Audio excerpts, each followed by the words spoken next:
Komaimbozviziva here kuti kukolekta chema kunosungisa Josephine Mutongi hairdresser vakamanya-manya kuti vaunganidze chema yemhuri yekukuwadzana yakashayikirwa nevana vatatu vaya vemubvuti vanze vakumbire regerero nekuti family yakanga isina kuvapa go ahead. Mapurisa zvakare akatsamwa zvikuru akati musikana akataura nema achiti iye vana vakadimburwa mapatse. Welcome back to your channel. Please don't forget to like and subscribe. Regai tinzwe kuti polisi yacho iri kuti kudini. The police is warning criminals who are taking advantage of kushayika kwevana vekuchitungwiza to mobilize the public to deposit and send money into a Caucasian inbox accounts controlled by Josephine Mutongi under the guise of assistance to the families.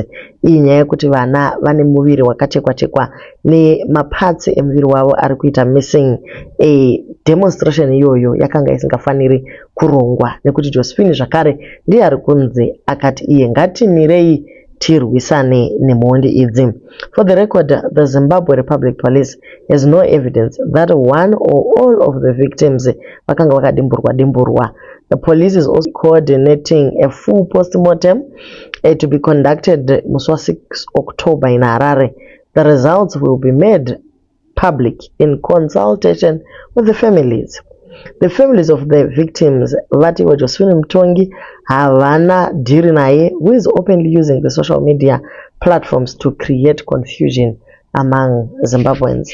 The Zimbabwe police strongly warns anyone or groups who are agitating kuti paite kusawirirana or illegal gatherings that the law will definitely take its course without fear or favor. The public should respect the privacy of the grieving families and in the process allow the police to find out what exactly happened in the said incident. So kurikunzi mimi ve social media murikunyanyisa kumanyira mberi. Mapurisa ari kuti ivo aiwa avasati vapedza ma investigations chiregai kuramba mongokumbira nekukolekta machema. Asi isusu guys chema tagara tinongotora isu hatimbokumbiri vanhu vashayikirwa kuti munoda mari here. Tinotoziva kuti kuri kutodiwa chema ende hunhu hwedu hatina kuzvitanga nhasi. Metro iri kusorwa zvikuru kuti ko chii chamuri kunyora muchiti kwanzi headlines Josephine waita chinhu chakashata. Ivo vapindura vakati akamobilize mafunds amounting to 500 from well-wishers without permission from the family and akaita demonstration yaakastaja without police clearance. Ndosaka mapurisa asina kufara nazvo. So guys, munhu anofanira kuenda kunokumbira permission. Guys, that is not Ubuntu. Manetizens vakatsamwa zvikuru vari kuti isusu tine councillors, tine ministers who failed to mobilize and act during this difficult grieving period for the family. Yet this young lady managed to run around, raise funds, achibaita a non-political demonstration as a mother and a woman who felt pain yellows iye. It's unfortunate she didn't get police permission for it, but surely some lenience can be exercised given the circumstances. At times we need to see Ubuntu in our leaders and forgo some protocols. Enyaya iripo ndeyekuti vanoita zvematongerwo enyika vanongogara vakangobatira vana maoko. Chero vanhu vachingozviitira demonstration yekuti vana vaurawa, aiwa vaya vanenge votoda kutoti aiwa hamufaniri kuungana. Imi kani tinobvumirwa kuungana kana tichida.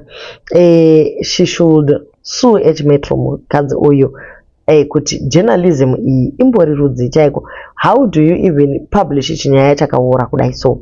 Naimi, I think you must apologize to Jessica. She is a great hairdresser and she is not the only one akaita collection yemari.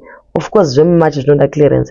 But what sort of journalism is this? Ivo vapindura vakati akamobilize mafunds amounting to 500 from well-wishers without permission from the family and akaita demonstration yaakastaja without police clearance. Ndosaka mapurisa asina kufara nazvo. Vakawanda vanhu vakakolekta mari panana Ashford vakatogadzira GoFund kuti mari ikwane 2500 kuti mhuri iyi ipiwe mari sei vasina kusungwa.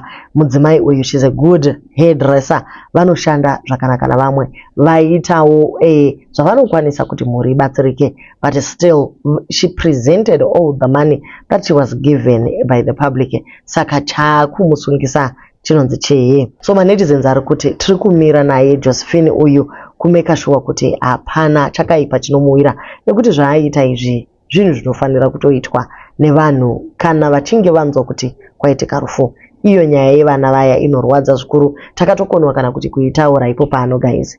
It was so painful. It was a very close home. Saka tangoti aiwa chiregai tichitaura hedu zvimwewo zvinei nenyaya iyi. But iyo chaiyo, I am sure you guys know what happened. Vana vadiki vakawanikwa vari mubhutu vatoora zvavo zvakaoma. Tinonamatira kuti whoever akaita chinhu ichi nyakubata vana ava asungwe, awirire mukati, asafa futi akabuda panze. Thank you guys so much for watching, and please don't forget to like and subscribe.